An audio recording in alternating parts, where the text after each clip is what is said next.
Morning my dear students. Shri Bhagwantas Todi PG महाविद्यालय की political science की क्लासेस में आपका पुनः एक बार हार्दिक स्वागत है, अभिनंदन है। अपन चर्चा कर रहे थे प्रीवियस क्लास में राजा राम मोहन राय को लेकर के, और अपन ने राजा राम मोहन राय के महत्वपूर्ण जो विचार थे उनको अपन ने पढ़ने का, समझने का प्रयास किया। और मैं उम्मीद करता हूँ कि आपने भी घर पर अपनी जो भी आपके पास जो बुक है उस बुक के आधार पे और क्लास के वीडियो के आधार पे आपने दोनों का कंपैरिजन कर करके अपने एक सुंदर नोट्स का निर्माण आपने किया है। क्योंकि ये जो श्रृंखला नोट्स बनाने की जो श्रृंखला है, जैसे जैसे आपका स्तर बढ़ता जाएगा आगे चल करके आपकी जो जिम्मेदारियां हैं वो भी बढ़ती जाएगी। और जिम्मेदारियां जब बढ़ती हैं तो निश्चित तौर से व्यक्ति जो होता है वो कार्य जो करता है अपने कार्य, तो वो उसे पूरी लगन, पूरी मेहनत के साथ और पूरी ईमानदारी के साथ उसे पूर्ण करने का प्रयास करता है। और आप भी एक बार आप नोट्स बनाने की जो प्रक्रिया है उसको आरंभ करेंगे तो हो सकता है प्रारंभ में आपको कठिनाई हो नोट्स बनाने के लिए, लेकिन धीरे धीरे जब आप इस प्रकार का प्रयास करेंगे निश्चित तौर से आप में ये कला जो है, यानी अपन ये कह सकते हैं एक प्रकार की जो स्किल जो है वो आपके अंदर डेवलप हो जाएगी। और उसके बाद आप जितने भी आपके अध्याय हैं आपके सिलेबस में, उन सब के आप एक संक्षिप्त नोट्स बना करके और आप अपना अध्ययन कर सकते हैं। क्योंकि ये जो अध्ययन जो है केवल और केवल अपनी ये नहीं मान सकते कि केवल विश्वविद्यालय के एग्जाम तक ही अपने कोई अध्ययन सीमित रखना है। आगे चल करके भी जीवन में जब आप उच्च शिक्षा ग्रहण करने के लिए आगे से प्रयास करेंगे तो उनमें भी कहीं ना कहीं अपने को ये चीजें जो है अपने साथ चलेंगी। निश्चित तौर से अपने को एक ऐसी रूपरेखा तैयार करनी है कि अपन केवल और केवल एग्जाम की दृष्टि से या विश्वविद्यालय के सिलेबस के तौर पर अपने को ये चीजें नहीं देखनी है। अपन ने प्रीवियस क्लास में मैंने चर्चा की थी राजा राम मोहन राय को लेकर के, और उसमें मैंने आपको राजा राम मोहन राय की जो महत्वपूर्ण चीजें थी, जैसे अपन ने उनके जीवन परिचय के बारे में पढ़ा था, और जीवन परिचय में मैंने खास तौर से आपको ये जोर भी दिया था इस चीज के लिए कि जीवन परिचय जब आप किसी विचारक का पढ़ते हो तो निश्चित तौर से उस विचारक के आगे के जो विचार है उसकी संपूर्ण जो रूपरेखा है वो रूपरेखा आपको इस जीवन परिचय के माध्यम से पता चल जाती है कि आगे चल करके वो सामाजिक विचार जो है वो किस तरह के हैं, उनके राजनीतिक विचार किस तरह के हैं, आर्थिक, धार्मिक या शिक्षा संबंधित जो भी विचार वो प्रस्तुत करते हैं उनकी जो रूपरेखा अपनी कहेंगे एक प्लेटफॉर्म, एक धरातल जो होता है वो अपने उनके जीवन परिचय से मिल जाता है। क्योंकि उनका जीवन जब प्रारंभ होता है, उनका जन्म जब होता है तो उस समय की परिस्थितियां क्या थी, और निश्चित तौर से परिस्थितियों का प्रभाव जो होता है वो विचारक के विचारों पे अपने को देखने को मिलता है। उसके बाद उसकी बाल्यावस्था के बाद धीरे धीरे जैसे जैसे उसका शारीरिक विकास होता है, शारीरिक विकास के साथ उसका मानसिक विकास होता है, और मानसिक विकास जब होता है तो वो निश्चित तौर से अलग अलग व्यक्तियों के सानिध्य में आता है, शिक्षा ग्रहण करता है, उनके साथ विचार करता है, तर्क वितर्क करता है। तो निश्चित तौर से जो महान व्यक्तित्व जो होते हैं वो भी उसके विचारों को क्या करते हैं, प्रभावित करते हैं। तो अपने को एक इतना कुछ जो है वो अपने को पहले से तय करना है। इसके बाद अपन ने देखा था जीवन परिचय के बाद, जीवन परिचय की मोटी सी रूपरेखा मैं आपको बता देता हूँ। अपन ने देखा था 22 मई 1772 में का जन्म जो था बंगाल के हुगली जिले के राधानगर गांव में हुआ था, और प्रारंभिक शिक्षा के तौर पर देखते हैं तो इनकी अच्छी शिक्षा की व्यवस्था इनके परिवार के द्वारा की गई थी। इनके माता पिता जो थे वो दोनों ही धार्मिक प्रवृत्ति के व्यक्ति थे, लेकिन पिता के साथ इनका जो अंतर्विरोध था वो भी अपने देखा था, वो भी मैंने आपको बताया था। इसके पिता जो थे वो मूर्ति पूजा के बड़े उपासक थे, जबकि राजा राम मोहन राय इसी से क्या करते थे, विरोध करते थे। इसलिए पिता और पुत्र दोनों में मूर्ति पूजा की जो बात थी उसको लेकर के विरोध प्रारंभ होता है। उसके बाद राजा राम मोहन राय ने घर छोड़ना ही उचित समझा था। इसके बाद अपन ने देखा था राजा राम मोहन ने उस समय भारत की जो तात्कालीन राजनीतिक जो परिस्थितियां थी, राजनीतिक जो वातावरण था उस पर भी अपने विचार प्रस्तुत किए थे। राजनीतिक विचार भी उन्होंने प्रस्तुत किए थे, राजनीतिक विचार भी प्रस्तुत किए थे। किस प्रकार की शासन व्यवस्था थी, उस शासन व्यवस्था में किस प्रकार के सुधार किए जा सकते हैं ब्रिटिश सरकार के समक्ष। और इनके जीवन परिचय में हमने ये भी देखा था कि इन्होंने प्रारंभ में जो अपने नौकरी जो की थी वो ईस्ट इंडिया जो कंपनी थी उस कंपनी में क्लर्क के तौर पे कार्य प्रारंभ करते हैं। इसके बाद अपन ने देखा था राजा राम मोहन राय के आर्थिक विचार कि भारत की जो आर्थिक स्थिति है उस पर भी उन्होंने अपने विचार दिए थे कि अर्थव्यवस्था जो है पूर्णतः खोखली हो चुकी है या अपने मूल रूप से भटक चुकी है। ऐसी स्थिति में अर्थव्यवस्था को कैसे सुधारा जाए इसके लिए भी उन्होंने अपने विचार प्रस्तुत किए थे। इसके बाद अपन देखते हैं कि भारत की जो उस समय की जो सामाजिक व्यवस्था थी या अपने उसको कहेंगे इसमें जो धार्मिक अंधविश्वास का जो प्रभाव था उस पर भी उन्होंने विचार प्रस्तुत किए थे। और सामाजिक व्यवस्था के तौर पर भी अपन देखते हैं ये विचार, और शिक्षा के तौर पर भी उनके विचार अपन देखते हैं। तो कुल मिलाकर के अपने राजा राममोहन राय का जो अध्ययन किया था उन्होंने इन विचारों को अपन ने पढ़ा था। अब इन्हीं विचारों के आधार पे आपको एक महत्वपूर्ण प्रश्न तैयार करना है, वो है राजा राममोहन राय का भारतीय राजनीति के अंदर उसका योगदान क्या था। उस समय का जो दौर था उस दौर में राजा राममोहन राय का क्या योगदान था, उस योगदान को अपने को यहाँ पे पढ़ना ये महत्वपूर्ण है, क्योंकि इस एग्जाम में सवाल में पूछा जाता है कि संपूर्ण योगदान जब अपन देखते हैं जो पुनर्जागरण था उसके अग्रदूत के लिए पेपर इसको मानते हैं, या भारत के जो प्रथम विचारक के तौर पर भी या चिंतन के तौर पर भी इसको देख सकते हैं, जो तत्कालीन व्यवस्थाओं पे अपना विचार प्रस्तुत करता है। जो व्यवस्थाएं जो यथार्थ यूं कहे कि अंधविश्वास थे या रूढ़िवादी जो परंपराएं थी उनका उन्होंने खुल करके पूरा जो विरोध किया था, जिसके कारण उन्हें प्रथम चिंतक विचारक के रूप में भी जाना जाता है। तो आज अपन इनके योगदान की श्रृंखला को आगे बढ़ाते हैं। आज की क्लास में अपन केवल और केवल राजा राममोहन राय के योगदान को देखेंगे कि राजनीतिक विज्ञान के अंदर अपन उसको पढ़ते हैं उनका क्या योगदान रहा था भारतीय व्यवस्थाओं के तौर पे। योगदान को अपन देखेंगे। तो अपन हेडिंग डाल लीजिए, राजा राममोहन राय का योगदान।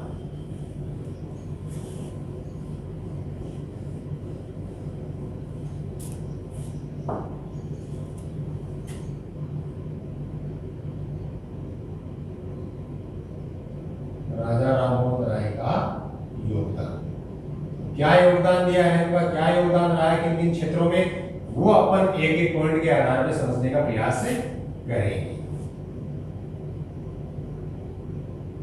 अपने ये तो देख भी लिया राजा राममोहन राय का जब जन्म हुआ था उस समय भारत की जो सामाजिक व्यवस्था थी वो पूर्णतः खोखली हो चुकी थी, क्योंकि सामाजिक व्यवस्था पे रूढ़िवादी परंपरा और अंधविश्वासों का इतना ज्यादा बोलबाला था कि उनके चुंगल में या उनके दलदल में पूर्णतः भारत की जो सामाजिक व्यवस्था थी वो फंस चुकी थी। तो यहाँ उन्होंने उस सामाजिक व्यवस्था को एक नई दिशा प्रदान की थी। अग्रदूत के रूप में उन्होंने भारत के लोगों को, भारतीय समाज के जो लोग थे उनके अंदर राष्ट्रवाद की जो भावना की अपन जब चर्चा करते हैं, भारतीय संस्कृति की जब अपन चर्चा करते हैं, त्याग बलिदान जैसे गुण जो थे वो भारतीय जन समुदाय में उन्होंने संचार करने का प्रयास किया था। इसलिए राजा राममोहन राय के कार्यशैली को अपन अग्रदूत के रूप में भी जानते हैं।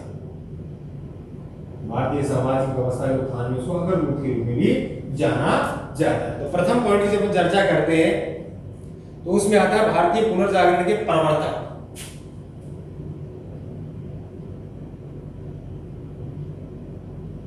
भारतीय पुनर्जागरण के प्रवर्तक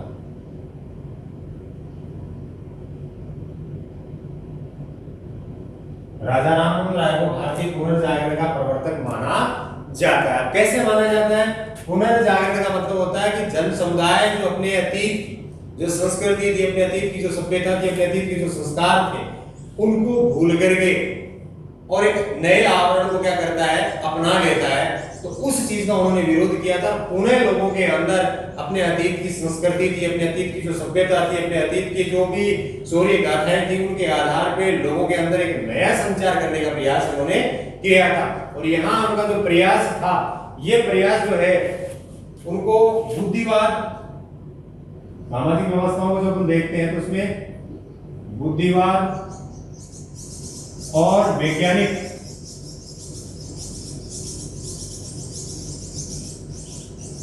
अनुभववाद के आधार पर, बुद्धिवाद और वैज्ञानिक अनुभव के बाद के आधार पे उन्होंने इस चीज का आरंभ करने का प्रयास लोगों के अंदर किया था। लोगों में बुद्धिवादी और वैज्ञानिक अनुभववाद के आधार पे उनके अंदर नई प्रवृत्तियों का संचार करने का प्रयास जो था राजा राममोहन राय ने किया था। दूसरा अपन देखते हैं राजा राममोहन राय का जो योगदान था वो एक राष्ट्रभक्त के रूप में, राष्ट्रभक्त के रूप में। अब देखिए राजा राममोहन राय का जो योगदान था राष्ट्रभक्त के रूप में, इन्होंने भारतीय जन समुदाय को, राष्ट्रीय चेतना की जो जागृति थी वो उन्होंने भारतीय जन समुदाय में फैलाने का कार्य सबसे पहले किया था। यानी कि लोगों को राष्ट्र के प्रति समर्पित करते हुए उसमें त्याग, बलिदान जैसे गुणों का संचार लोगों के अंदर किया था। तो राजा राममोहन राय का ये योगदान भी महत्वपूर्ण है। एक राष्ट्रभक्त के रूप में उनका योगदान जो है वो सराहनीय था कि सबसे पहले उन्होंने लोगों के अंदर राष्ट्र के प्रति समर्पित भाव से कार्य करने के लिए पूर्णतः ईमानदारी, कर्तव्य निष्ठा के साथ उनमें त्याग, बलिदान, शौर्य, इस प्रकार के गुणों का संचार जन समुदाय के अंदर इन्होंने किया था। तो ये भी इनका योगदान जो था वो महत्वपूर्ण योगदान था। तीसरा जो योगदान अपन देखते हैं राजा राममोहन राय का, वो आता है धर्म सुधारक के रूप में।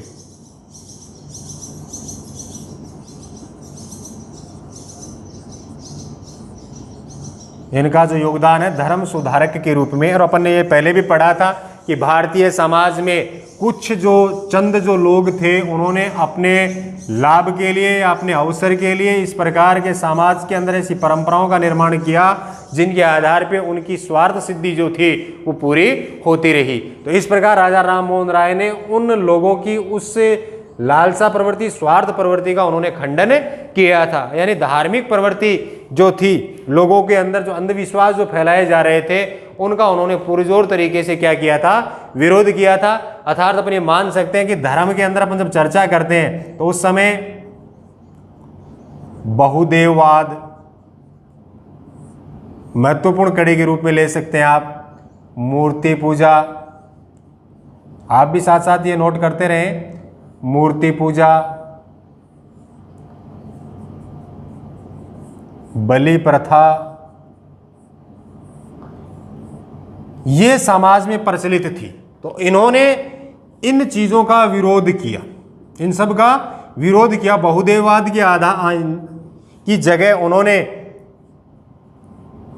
एकेश्वरवाद का प्रचलन किया। ईश्वर एक है साहब और हर जगह विद्यमान है।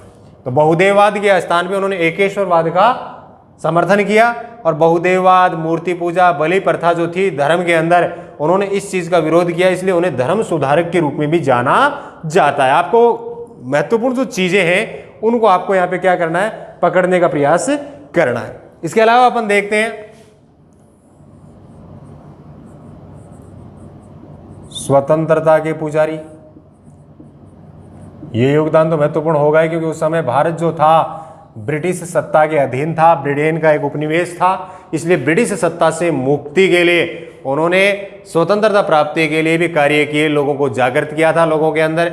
और उन्होंने अपने जो समाचार पत्र अपन ने पढ़े थे, जिनके 2 समाचार पत्रों के नाम अपन ने देखे थे, संवाद,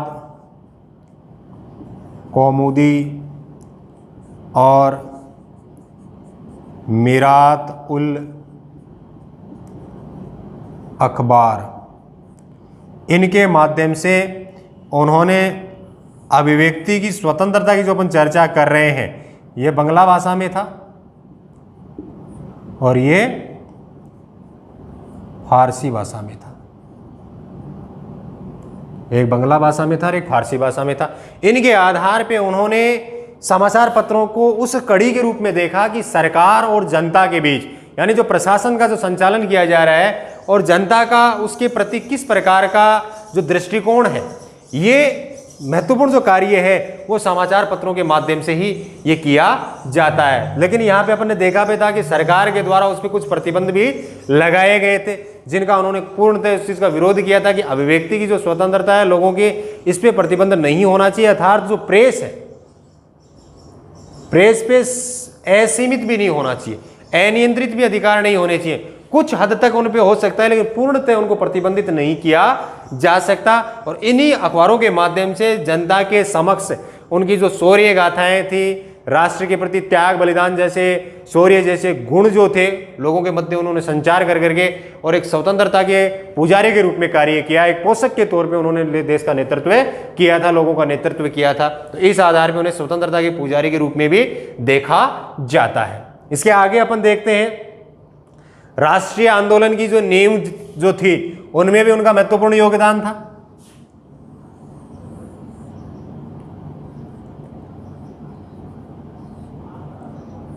राष्ट्रीय आंदोलन की जो नींव रखी गई थी, नींव थी, उनमें भी इनकी महत्वपूर्ण भूमिका थी। राष्ट्रीय आंदोलन के रूप में भी राजा राम मोहन राय का जो नाम आता है वो एक महत्वपूर्ण विचारक के तौर पे देखा जाता है कि उन्होंने जो राष्ट्रीय आंदोलन की जो नींव रखी गई थी उसमें भी उनका जो कार्य था लोगों के जन समुदाय के प्रति समाचार पत्रों के माध्यम से या ब्रह्म समाज की स्थापना कर करके या लोगों में जो सामाजिक जो कुरीतियां थी उनका विरोध कर करके लोगों के अंदर एक नई चेतना को जो संचार किया था, उसके आधार पर अपन ये देख सकते हैं कि राष्ट्रीय आंदोलन की नींव कहीं ना कहीं राजा राम मोहन राय का भी उसमें एक महत्वपूर्ण योगदान था। तो इस प्रकार राजा राम मोहन राय के योगदान को अपन इस प्रकार देखते हैं। नेक्स्ट देखते हैं अपन शिक्षा के क्षेत्र में उनका योगदान। तो इनको मैं मिटा रहा हूं एक बार।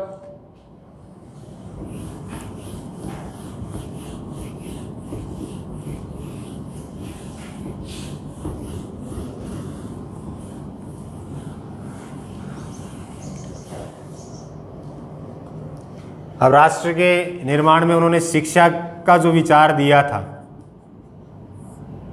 शिक्षा के क्षेत्र में योगदान।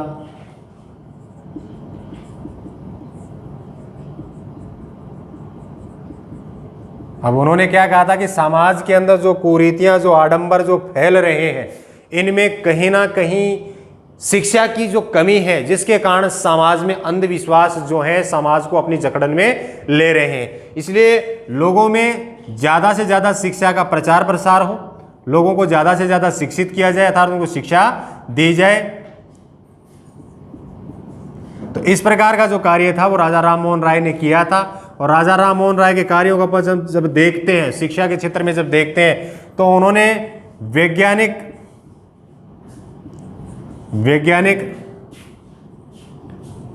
पद्धतियों के आधार पे शिक्षा देने का समर्थन किया था। और दूसरी ओर उनका ये प्रयास भी था कि जो प्राथमिक शिक्षा है ये अनिवार्य हो, वह निःशुल्क हो।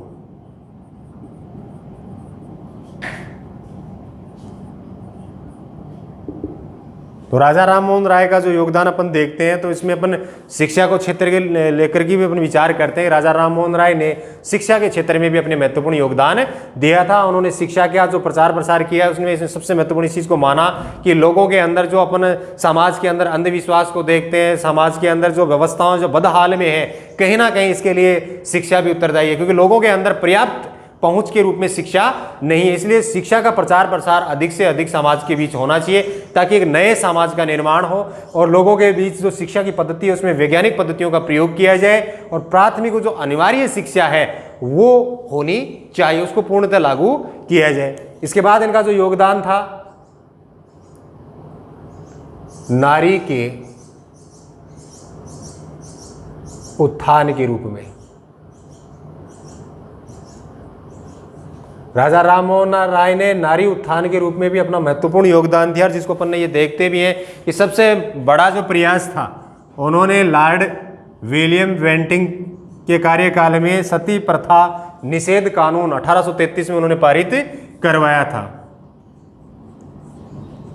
लॉर्ड विलियम बेंटिंक था, जिसके कार्यकाल में उन्होंने सती प्रथा निषेध कानून बना था 1833 में। तो नारी के प्रति राजा राम मोहन राय का जो दृष्टिकोण था वो भी एक सकारात्मक दृष्टिकोण था। वो समाज के संपूर्ण विकास के लिए नारी का स्थान भी महत्वपूर्ण मानते थे। नारी केवल और केवल घर की चार दीवारी तक ही सीमित नहीं है, नारी भी पुरुषों के समान कार्य में अपनी हिस्सेदारी, अपनी भागीदारी जो है वो सुनिश्चित कर सकती है। अपने जो कार्यशैली है उसके आधार पर राष्ट्र के निर्माण में अपना योगदान दे सकती है, जिसके लिए उन्होंने नारी शिक्षा की बात कही थी, नारी की शिक्षा की बात की थी। और समाज की जो कुरीतियां थी, सती प्रथा, बाल विवाह,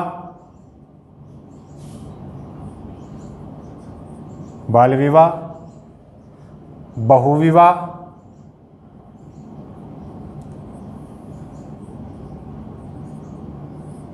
इन चीजों का उन्होंने विरोध किया था और विधवा पुनर्विवाह के लिए भी उन्होंने प्रयास किए थे। तो राजा राम मोहन राय का जो योगदान है नारी उत्थान के रूप में भी महत्वपूर्ण कार्य के तौर पे अपन देख सकते हैं। अंतिम में तौर पे अपन देखते हैं कि राजा राम मोहन राय ने पूर्व और पश्चिम में भी एक समन्वय करने का प्रयास किया था। उन्होंने पश्चिम संस्कृति जो थी उसका पूर्ण रूप से विरोध नहीं किया था। उसने ये कहा था कि जो हमारी संस्कृति और पश्चिम संस्कृति के बीच जब समन्वय होगा तो निश्चित तौर से अच्छे जो कार्यशैली होगी, अच्छे जो गुण होंगे, वहाँ एक दूसरे के प्रति आदान प्रदान जो होंगे तो निश्चित तौर से व्यक्ति का जो व्यक्तित्व है उसमें हम अपने को एक नया रूप, उनका एक नया स्वरूप अपने को देखने को मिलेगा। तो ये भी एक उसका योगदान था, वो भी मैं आप देख लीजिए इसको।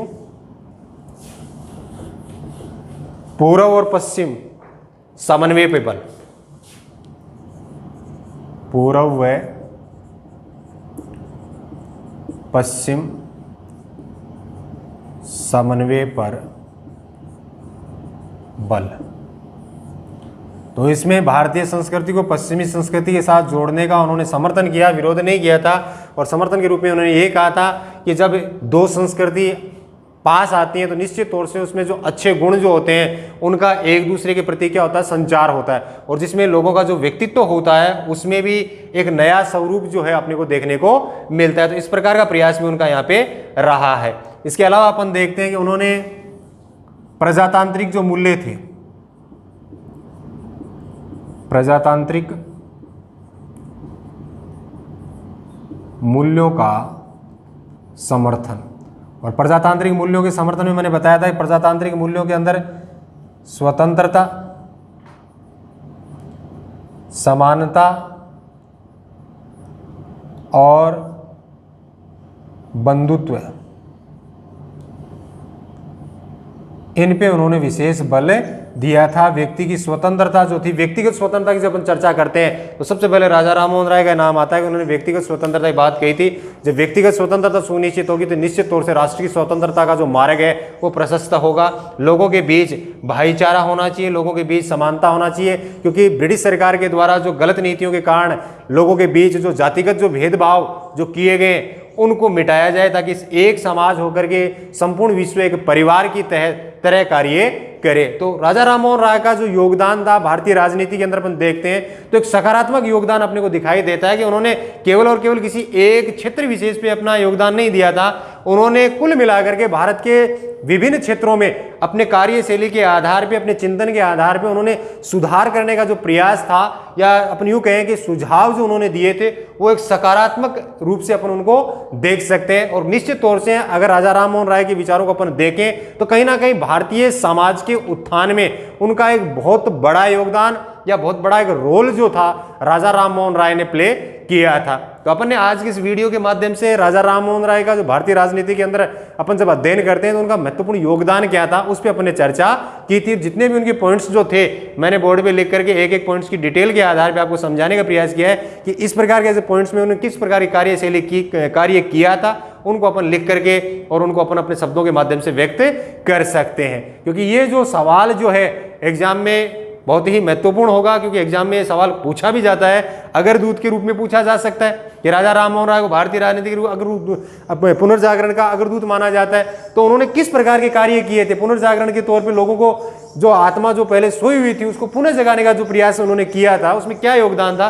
तो इसी के आधार पर जो आज की क्लास में अपन ने देखा था उसी के आधार पर आप इन दोनों सवालों को हल कर सकते हैं। तो आज की क्लास में अपन इतना ही अध्ययन करेंगे, अगली क्लास में अपन देखते हैं कि नए टॉपिक के तौर पे। तब तक के लिए धन्यवाद।